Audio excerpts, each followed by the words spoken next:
तो जैसा कि सब लोग जानते हैं कि अपने भारत में ईस्ट इंडिया कंपनी का आगमन हुआ। तो आगमन कैसे हुआ, किस सीरीज में आई, ये सारी बातें तो हम लोग देखेंगे हिस्ट्री में। तो ईस्ट इंडिया कंपनी जो एस्टेब्लिश हुई थी वो हुई थी 31 दिसंबर 1600 ईस्वी को। कब हुई थी? 31 दिसंबर 1600 ईस्वी। इसका नाम था ब्रिटिश ईस्ट इंडिया कंपनी। इसकी स्थापना हुई थी 31 दिसंबर 1600 ईस्वी। तो उसके बाद क्या है, 1773 से कंपनी में एक्ट आना स्टार्ट हुए। 1773 का रेगुलेटिंग एक्ट, ये सबसे पहला एक्ट आया था। तो जो कंपनी का शासन चला था वो चला था 1773 से 1858 तक। उसके बाद आया था ताज का शासन। ताज का शासन चला था 1858 से लेके 1947 तक। 1947 के बाद जैसे कि भारत के संविधान ने पूरा उसकी बागडोर संभाल ली थी, तो आज हम पढ़ने वाले हैं 1773 का रेगुलेटिंग एक्ट।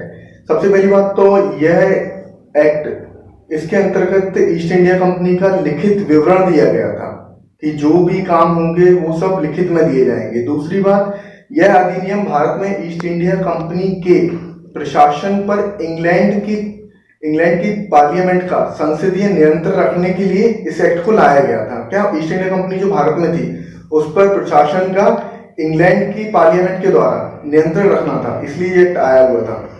और तो जैसा कि इस एक्ट के अंतर्गत ईस्ट इंडिया कंपनी के जो नियम थे उनका लिखित विवरण दिया गया था। इसके साथ ही जो बम्बई और मद्रास की प्रेसिडेंसी थी उन्हें उठा के क्या किया गया था, बंगाल और कलकत्ता की प्रेसिडेंसी के अंतर्गत कर दिया गया था, उनके अधीन कर दिया गया था। बम्बई और वो बंगाल और कलकत्ता की प्रेसिडेंसी के अधीन कर दिया गया था। और जो गवर्नर था उसे गवर्नर जनरल बोला जाने लगा था। क्या बोला जाता था? गवर्नर जनरल बोला जाता था।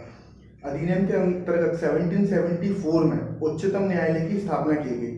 किसकी? उच्चतम न्यायालय 1774 में। और किस एक्ट की तहत की गई थी? 1773 के रेगुलेटिंग एक्ट के तहत उच्चतम न्यायालय की स्थापना 1774 में की गई थी।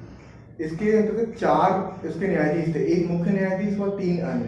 एक जो 3 अन्य थे उनका मैं कोड बताता हूँ। उनका कोड रहता है HCL, हाइट चैम्बर लिमिस्टर।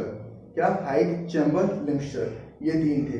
कंपनी के कर्मचारी जो रिश्वत लेते थे, पहले क्या होता था, जैसे किसी को अपॉइंट करना है तो कंपनी कर्मचारी उपहार स्वरूप रिश्वत ले लिया करते थे। तो इस चीज पर बैन लगा दिया गया कि कंपनी के कर्मचारियों को भारतीय लोगों से उपहार लेने पर सख्त मनाही लगाई गई तथा उन्हें निजी कार्य करने के लिए भी रोका गया, निजी व्यापार करने के लिए भी रोका गया। अब ये जो जितने भी काम हुए थे इसकी एक सीमा तय की गई थी। तो सीमा क्या थी वो मैं आप लोगों को बताता हूँ।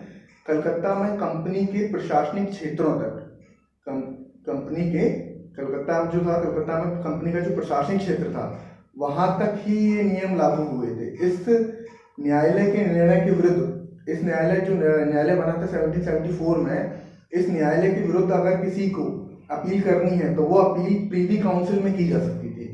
क्या? जो न्यायालय में जो अपील करनी है आपको, उसके अगर कोई आपको विरुद्ध जाना है उसके, तो उसके विरुद्ध क्या अपील कहाँ की जा सकती है? सिर्फ प्रीवी काउंसिल में की जा सकती थी। उसके बाद गवर्नर की सहायता के लिए एक परिषद का गठन किया गया जिसमें 4 सदस्य सम्मिलित थे। ठीक है, ये हमारा हो गया 1773 का रेगुलेटिंग एक्ट। इसके बाद आया था एक 1781 का सेटलमेंट एक्ट। तो इस एक्ट में क्या है, जो कमियां 1773 के एक्ट में रह गई थी उन कमियों को पूरा करने के लिए 1781 का सेटलमेंट एक्ट लाया गया था। तो उसमें ऐसा कुछ खास पढ़ने के लिए नहीं है, बस यही है कि 1773 के एक्ट की कमियों को दूर करने के लिए कौन सा एक्ट लाया गया था। तो वो लाया गया था 1781 का सेटलमेंट एक्ट। इसके बाद हम पढ़ेंगे पिट्स इंडिया एक्ट 1784। जैसा कि 1773 के एक्ट के बाद आया था हमारा सेटलमेंट एक्ट 1781 का। उसके बाद आता है 1784 का पिट्स इंडिया एक्ट। तो पिट्स इंडिया एक्ट जो था वो विलियम पिट द्वारा प्रस्तुत किया गया था, इसलिए इस एक्ट का नाम रखा गया था विलियम पिट्स एक्ट 1784। लॉर्ड नॉर्थ पहले ऐसे व्यक्ति थे जिन्होंने इस्तीफा दिया हुआ था। ठीक है, किसके? भारत के संबंध में लॉर्ड नॉर्थ ने इस्तीफा दिया हुआ था।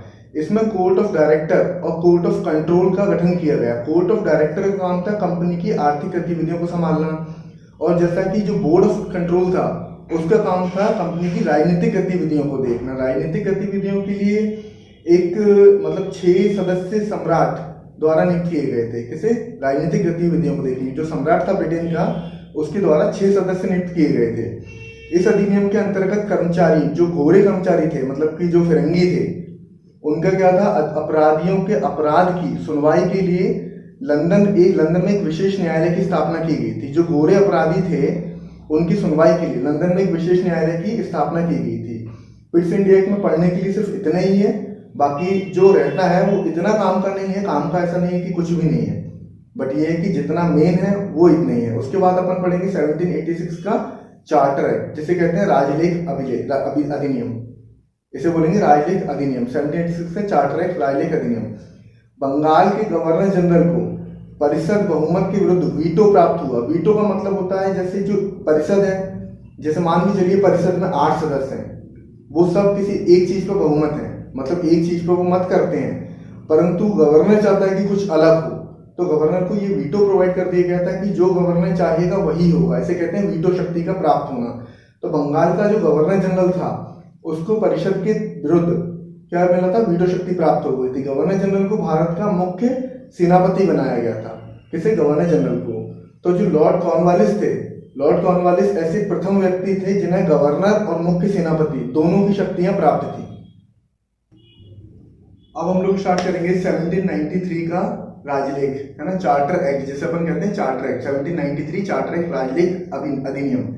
इस समय पे गवर्नर थे हमारे कॉर्नवालिस जी, जिन्हें मुख्य सेनापति और गवर्नर दोनों की शक्तियां प्राप्त थी। तो इस एक्ट के अंतर्गत क्या किया गया था? कंपनी के व्यापारिक एकाधिकार को, कंपनी के व्यापारिक जो व्यापार कर रही थी कंपनी, उस एकाधिकार को 20 सालों तक के लिए सुरक्षित कर दिया गया। कि मतलब वो एकाधिकार जो कंपनी के पास एकाधिकार है वो 20 सालों के लिए सिर्फ उसी कंपनी के पास रहेगा। इसे कहते हैं एकाधिकार को सुरक्षित करना।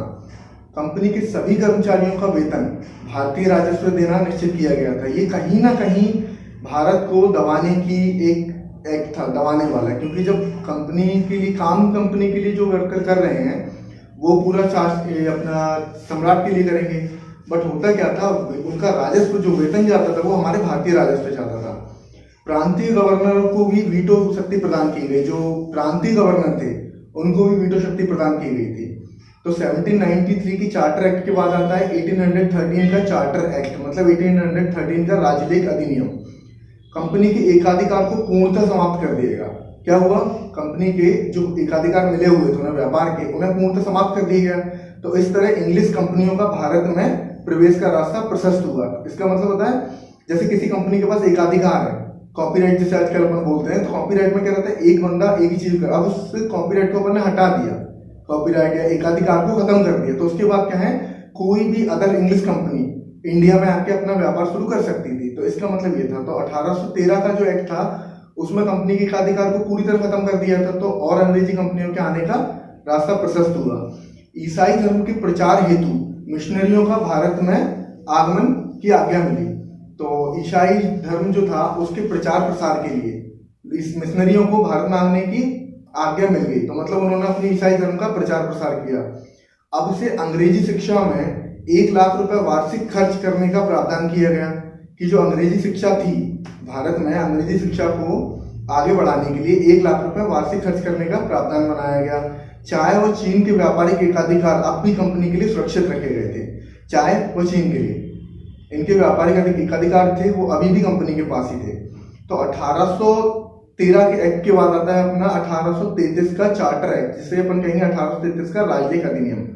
यह एक्ट ईस्ट इंडिया कंपनी के समय आया था, सबसे विस्तृत अधिनियम था। कौन सा? 1833 का जो चार्टर एक्ट था वो ईस्ट इंडिया कंपनी के समय आया हुआ सबसे विस्तृत अधिनियम था। इसमें कंपनी के समस्त व्यापारिक अधिकार समाप्त कर दिए गए, अर्थात कंपनी का कार्य केवल शासन तक सीमित रह गया। कंपनी के सारे एकाधिकार खत्म कर दिए गए तथा कंपनी का कार्य केवल सिर्फ शासन तक रह गया। प्रथम विधि आयोग की स्थापना की गई, जिसके प्रथम अध्यक्ष थे लॉर्ड मैकाले। कौन थे? प्रथम विधि आयोग, इसके प्रथम अध्यक्ष लॉर्ड मैकाले। ये फैक्चुअल इंफॉर्मेशन है तो बेटर है कि इसे अच्छे से याद रखना। विधि आयोग लॉर्ड मैकाले, ठीक है। विधि बनाएगा कौन? मैकाले। गुड। पहली बार कंपनी में नियुक्ति के लिए योग्यता को पैमाना बनाया गया। पहले जो नियुक्तियां होती थी वो क्या रहता था, किसी ऑफिसर से जाके बात कर लो, वो आपको अपॉइंट कर देता था। बट अब कंपनी में अपॉइंट होने के लिए किसी एक योग्यता को पैमाना बनाया गया कि आप इस लायक, आपकी जो क्वालिफिकेशन है या वॉटेवर जो भी चीजें देखी गई होंगी, उसके लिए एक योग्यता का पैमाना बनाया गया कि इतना तो होना ही चाहिए, मस्ट है। बंगाल के गवर्नर जनरल को गवर्नर जनरल ऑफ इंडिया का बनाया गया। सबसे पहले बंगाल का जो गवर्नर था उसे सिर्फ गवर्नर बनाया गया। तो उसके बाद क्या हुआ, बोला जाने लगा। तो उसके बाद क्या हुआ, जब अपन ने मद्रास और बम्बई की प्रेसिडेंसी को बंगाल के अधीन किया, तब वो बोला जाने लगा गवर्नर जनरल। अब इस वाले 1833 के एक्ट में क्या हुआ, गवर्नर जनरल को गवर्नर जनरल ऑफ इंडिया बोला जाएगा, कि मतलब संपूर्ण भारत का गवर्नर जनरल। यह केंद्रीकरण की ओर पहला प्रयास था, क्योंकि जब गवर्नर जनरल ऑफ इंडिया है मतलब वो पूरे इंडिया का प्रशासनिक वो ही देखेगा ना, तो उस हिसाब से ये केंद्रीकरण का पहला प्रयास था। यह सभी नागरिकों को बराबरी में लाने के लिए भी प्रथम प्रयास जाना जाता है। क्या केंद्रीकरण का प्रथम प्रयास माना जाता है सभी नागरिकों को बराबरी में लाने के लिए? यह प्रथम प्रयास माना जाता है। 1843 में दास प्रथा का अंत किया गया। किसके द्वारा किया गया? एलन बारो के द्वारा। दास प्रथा का अंत किसके द्वारा किया गया? एलन बारो। कब किया गया? 1843 में। विधि आयोग जिसके प्रथम अध्यक्ष कौन थे? Lord Macaulay. अब मैं आपको बताऊं, जैसे जो गवर्नर जनरल है, सबसे पहले आया बंगाल का गवर्नर, फिर वो बना बंगाल का गवर्नर जनरल, फिर वो बना गवर्नर जनरल ऑफ इंडिया, उसके बाद रहे वाइसरॉय। तो इनका एक कोड है KWVK। के से आता है क्लाइव, ये थे गवर्नर ऑफ बंगाल, ठीक है। के से क्या? Clive, governor of Bengal. उसके बाद आता है डब्ल्यू से थे वॉरेन हेस्टिंग्स, ये थे बंगाल के गवर्नर जनरल। कौन थे? ये प्रथम बता रहा हूं मैं आप लोगों को। तो वॉरेन हेस्टिंग्स कौन थे? बंगाल के गवर्नर जनरल। उसके बाद आता है अपना वी फॉर विक्टर से विलियम बेंटिक्स, ये थे governor general of India. According to 1833 act इनका नाम दिया गया था गवर्नर जनरल ऑफ इंडिया। फिर आता है के से कैनिंग थे अपने वाइसरॉय। सबसे प्रथम वाइसरॉय कौन थे? कैनिंग थे। कैनिंग को एक उसका विभागों का जनक भी जाना जाता है, क्योंकि इन्होंने विभागों को बांटा गया था। विभाग प्रणाली चली थी वो कैनिंग ने ही शुरुआत की थी। तो 1833 के चार्टर एक्ट के बाद आता है 1853 का चार्टर एक्ट या राजलेख अधिनियम। पहली बार असैनिक सेवा हेतु प्रतियोगिता के आयोजन का प्रावधान रखा गया। किसका? प्रतियोगिता, मतलब सिविल सर्विसेज का प्रावधान रखा गया था। सिविल सर्विसेज स्थापना नहीं हुई थी, आई नहीं थी। सिर्फ इस एक्ट में 1853 के चार्टर एक्ट यानी राजलेख अधिनियम में सिविल सर्विसेज के लिए प्रावधान किया गया था। नामजदगी का अधिकार पूर्णतः समाप्त कर दिया गया तृतीय व चतुर्थ वर्ग में भी। मतलब नामजदगी का मतलब क्या होता है? जैसे कि मैं एक ऑफिसर हूं, मैंने किसी को अपॉइंट कर लिया, तो ये खत्म कर दिया गया था। इवन किसमें भी? तृतीय और चतुर्थ वर्ग, थर्ड और फोर्थ क्लास में भी ये नियम खत्म कर दिया गया था कि मतलब जो भी आएगा वो अपॉइंट होगा, है ना, किसी ऑफिसर की उस पर नहीं आएगा नामजदगी पे, इसे बोलते हैं नामजदगी। इस एक्ट द्वारा ब्रिटिश सरकार को यह अधिकार प्राप्त हो गया कि ईस्ट इंडिया कंपनी के शासन को कभी भी समाप्त कर सके। क्या इस एक्ट के द्वारा क्या हुआ? ब्रिटिश सरकार को यह अधिकार प्राप्त हो गया कि ईस्ट इंडिया कंपनी के शासन को वो कभी भी समाप्त कर सकती है। उसके बाद आता है 1857 की क्रांति। इसमें क्या हुआ? 1857 में हड़प नीति शुरू की, ठीक है। हड़प नीति शुरू करी किसने? डलहौजी ने, लॉर्ड डलहौजी ने हड़प नीति शुरू की। इस डलहौजी की नीति के तहत जो सबसे पहला एरिया था जो हड़पा गया था वो था अवध। इसके जो फैक्चुअल इंफॉर्मेशन है वो याद रखना है। हड़प नीति किसने शुरू की थी? डलहौजी ने शुरू की थी। सबसे पहला शहर कौन सा हड़पा था? वो था अवध। सबसे अंतिम शहर था वो था सतारा। सतारा कहाँ है? महाराष्ट्र में। ये सबसे अंतिम था और ये खत्म कब हुई थी? 1858, नवंबर 1858 में ये खत्म हुई थी क्वीन विक्टोरिया की घोषणा से। तो यहाँ से अपना कंपनी का शासन खत्म होगा। अब इसके बाद आएगा भारत शासन अधिनियम है, भारत सरकार अधिनियम 1858। तो वो आप लोग को नेक्स्ट वीडियो में प्रोवाइड कराऊंगा। तो वो चालू होता है ताज का शासन। तो 1858 से 1947 तक रहेगा किसका? ताज का शासन। फिर 1947 से अपना संविधान चालू हो जाएगा।